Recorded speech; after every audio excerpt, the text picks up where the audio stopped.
So eto na, may bagong negosyo na naman akong ihahandog sa inyo na siguradong magugustuhan talaga ng mga suki ninyo. Ito lang naman ay vegetable balls. Isang buong carrot lang ay goods na makagawa ka ng ganitong paninda. Madali lang po itong gawin at sa maliit na puhunan pwede ka na makapagsimula ng sarili mong business. Na kahit nasa bahay ka lang ay pwede kang kumita dahil pwede mo itong i-display sa tapat ng bahay ninyo. Kaya for today's video, ituturo ko po sa inyo kung paano gumawa ng vegetable balls recipe. Nagayat lang po ako dito ng isang buong carrot at hiniwa-hiwa ko talaga ito ng maliliit na cubes. Pwede naman po kayong gumamit ng grinder kung meron po kayo sa bahay. Pag wala ay okay naman. Pwede naman po natin hiwa-hiwain natin ng maliliit na cubes.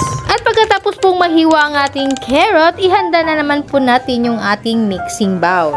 Sa mixing bowl ay maglagay ka lang ng 2 cup ng all-purpose flour, 1/4 cup ng cornstarch, 1 teaspoon baking powder, 1 teaspoon yes powder, 1 teaspoon sugar, 1 teaspoon salt, and then, ihalo mo na yung carrot na hiniwa mo kanina. And then, mag-add lang po tayo dito ng 1 1/4 cup ng water. So, gradually lang po ang pag-add ng water para naman sa ganoon ay hindi po sumobra o kumulang sa water yung ating mixture. So, ayan na. Nalagay na po ang lahat ng ingredients nating vegetable balls. Haluin lang po natin ng maigi para makuha po natin yung tamang consistency ng ating vegetable balls. At pagkatapos po natin maihalo, i-rest lang po natin yan ng 30 minutes para naman po sa ganoon umalsa yung ating mixture. At eto na, after 30 minutes, umalsa na talaga siya at ready to cook na po yung ating vegetable balls. Kung gusto mo pa ng ibang negosyo ideas, tumuto ka lang sa channel ko. At kung ikaw ay bago ka pa lang sa aking channel, just follow me for more videos update at paki-like and share na rin sa video kong ito. Yun lang muna for today's video. Thank you for watching. Happy selling. Bye-bye!